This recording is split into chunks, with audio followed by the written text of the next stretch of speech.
Welcome to the Books Bible Study, where we are continuing in Exodus. We are now on the 8th chapter, verse 1. And the Lord spoke to Moses, "Go to Pharaoh and say to him, 'Thus says the Lord, let my people go, that they may serve me.'" Verse 2.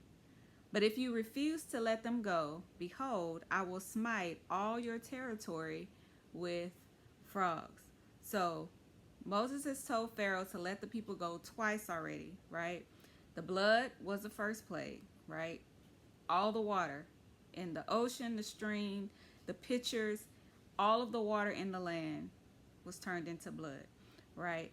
And now frogs are the second plague, right? Verse 3. "So the rivers shall bring forth frogs abundantly, which shall go up and come into your house, into your bedroom, on your bed, into the houses of your servants, on your people, into your ovens, and into your kneading bowls." Everywhere, frogs. Verse 4. "And the frogs shall come up on you, on your people, and on all your servants." Verse 5.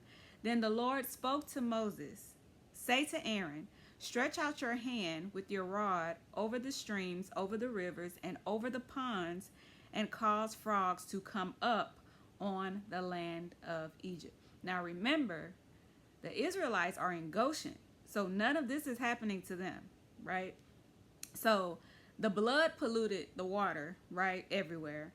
And now the frogs will take over the water and the land. Okay, the frogs are going to be everywhere. Verse 6. "So Aaron stretched out his hand over the waters of Egypt, and the frogs came up and covered the land of Egypt." Verse 7. "And the magicians did so with their enchantments and brought up frogs on the land of Egypt." If they have power, why are they doing the same thing? Why wouldn't they make the frogs disappear? Verse 8. "Then Pharaoh called for Moses and Aaron and said, entreat the Lord that he may take away the frogs from me and from my people, and I will let the people go, that they may sacrifice to the Lord." Verse 9. "And Moses said to Pharaoh, accept the honor of saying, when I shall intercede for you, for your servants, and for your people, to destroy the frogs from you and your houses, that they may remain in the river only." Verse 10. "So he said, tomorrow. And he said, let it be according to your word, that you may know that there is no one like the Lord our God," because they have their gods, right? Verse 11. "And the frogs shall depart from you, from your houses, from your servants, and from your people. They shall remain in the river only." Verse 12. "Then Moses and Aaron went out from Pharaoh, and Moses cried out to the Lord concerning the frogs which he had brought against Pharaoh." Verse 13. "So the Lord did according to the word of Moses, and the frogs died out of the houses, out of the courtyards, and out of the fields." God responds to prayer, okay? He responds to the prayers of his people. He used Moses, right? His rod and his faith to do his word, and then he uses Moses' prayer to stop it, okay? So the Lord did according to the word of Moses, okay? Are y'all seeing this pattern here? Verse 14. "They gathered them together in heaps, and the land stank." Verse 15. "But when Pharaoh saw that there was relief, he hardened his heart and did not heed them, as the Lord had said." He already told him, right? So how many times has God came through for you, for me, or somebody we know, right? And he delivers us out of a thing or delivers us from a thing, and we go right back to that same mindset that led us into that situation, right? So we're not far from Pharaoh. Sometimes we have a Pharaoh's heart too, right? Verse 16. "So the Lord said to Moses, say to Aaron, stretch out your rod and strike the dust of the land, so that it may become lice throughout all the land of Egypt." Verse 17. "And they did so. For Aaron stretched out his hand with his rod and struck the dust of the earth, and it became lice on man and beast. All the dust of the land became lice throughout all the land of Egypt." So first it was blood, Then it was frogs. So then it was frogs, right? And now it's lice. This is the third plague. Verse 18. Now the magicians so worked with their enchantments to bring forth lice, but they could not.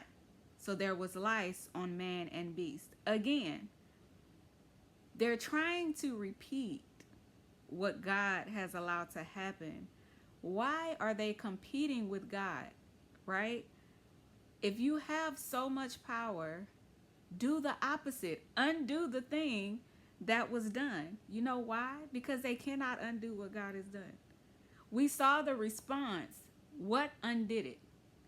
Moses' prayer, right? And God did according to the word of Moses, right?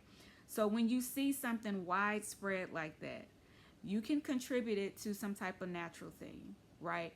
But only the prayers can undo those things, right? Verse 19. Then the magician said to Pharaoh, "This is the finger of God." But Pharaoh's heart grew hard, and he did not heed them, just as the Lord had said. So even the magicians had to recognize that there was a power far greater than any power they ever had, right? Verse 20, and the Lord said to Moses, "Rise early in the morning and stand before Pharaoh as he come out to the water. Then say to him, Thus says the Lord, let my people go, that they may serve me." Verse 21, or else, if you will not let my people go, behold, I will send swarms of flies on you and your servants, on your people, and into your houses. The houses of the Egyptians shall be full of swarms of flies, and also the ground on which they stand. Verse 22, and in that day I will set apart the land of Goshen, in which my people dwell, that no swarm of flies shall be there, in order that you may know that I am the Lord in the midst of the land. This is the purpose of him hardening his heart. Okay, this is the purpose for God hardening Pharaoh's heart, so that he may know that he is the Lord in the midst of the land. Verse 23, I will make a difference between my people and your people. Tomorrow this sign shall be. So this is why you need to stay where God tells you to be, right? If Sodom and Gomorrah was not a clear example, let Goshen be an example, because you could be very well mixed up in the judgment coming to an unrighteous people, an unrighteous land, because you want to be where God did not send you, right? If he sent you, he will protect you, right? So that first plague was blood, then it was frogs, then lice, now flies. So we are on the fourth plague, and he still has not let the people go, right? Even his magicians, his own advisors and sorcerers have bowed out. They say, hey, this is the finger of God. We're not trying no more, right? I'm ad-libbing. That's not what they said. But they said this is the finger of God. Verse 24, and the Lord did so. Thick swarms of flies came into the house of Pharaoh, into his servants' houses, and into all the land of Egypt. The land was corrupted because of the swarms of flies. Verse 25, then Pharaoh called for Moses and Aaron and said, go sacrifice to your God in the land. Verse 26, and Moses said, it is not right to do so, for we would be sacrificing the abomination of the Egyptians to the Lord our God. If we sacrifice the abomination of the Egyptians before their eyes, then will they not stone us? So Pharaoh, he don't want to let them go to sacrifice. Now he's like, I'll let you sacrifice, but sacrifice here in Egypt. They could not make a sacrifice in Egypt because the animals that they sacrificed was an abomination to the Egyptians. That these animals were sacred to them. You could not sacrifice them. So if they did that in Egypt, they would kill them. They would stone them, right? So verse 27 says, this is Moses saying, we will go 3 days' journey into the wilderness and sacrifice to the Lord our God as he will command us, right? Verse 28, so Pharaoh said, I will let you go, that you may sacrifice to the Lord your God in the wilderness. Only you shall not go very far away. And then he tells Moses, intercede for me. Even an evil person, even a hard-hearted person, knows who to call to get a prayer through, right? Verse 29, then Moses said, indeed, I am going out from you, and I will entreat the Lord that the swarms of flies may depart tomorrow from Pharaoh, from his servants, and from his people. But let Pharaoh not deal deceitfully anymore, and not letting the people go to sacrifice to the Lord.